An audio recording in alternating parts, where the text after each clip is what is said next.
A tohle by přivodnictví, aby se mi to dokázalo uspokojit. Veřejně, že si jinak za to by tě nevykádal. Nevěděl. Ty říkáš 2 ruky, 1 ruka váží. 1 ruka Případně jsem ochoten Rostový komín, vole, aby on věděl, vole, jestli ještě má slepé zpěvo nebo ne. Já myslím, že tím malamutním sondou, jako to by ti dokázal provětrat. Já myslím, že on by ti sprdel... Malamutní sondou? Teď má takový problém, že si můžeš se vole, když se stopoří, tak on se převrací, vole, rozumíš? Já myslím, že v tomto případě, vole, by ti sprdele mozku... Sprdele by ti udělal sondu a i došel do té kury mozkové. A jeho uvod Becek je tak bezkonkurenční, a i ten Černok, vole, z filmu, kterého má opravdu stát. Ale co taková počkej na právě vidí. Ale holky, některé holky...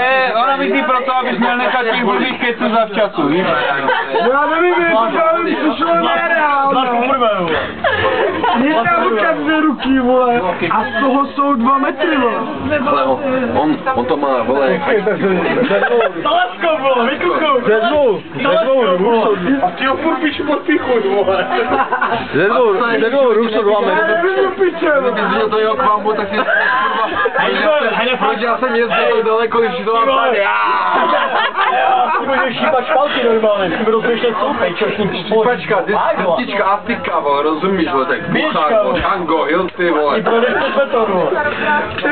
Ty prostě nemůžeš nic dělat, on by tě rozpáral zaživa, vole. Tak ti to řeknu.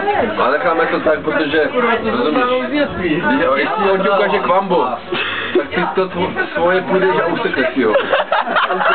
A řekneš si, jestli jste já nemohl mít takový nikdy, tak nechci žádná.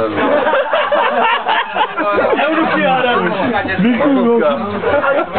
a kvikou se naustřil. To má ode mě všechno.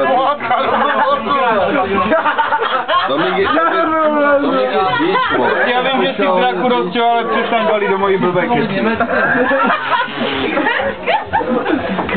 Já nevím, Tomík si o tom přemýšlí. Tomík s tím nemá co dělat. Prý o tom přemýšlí, vole. Urák Tomík usle disky. Tak, debata ukončí.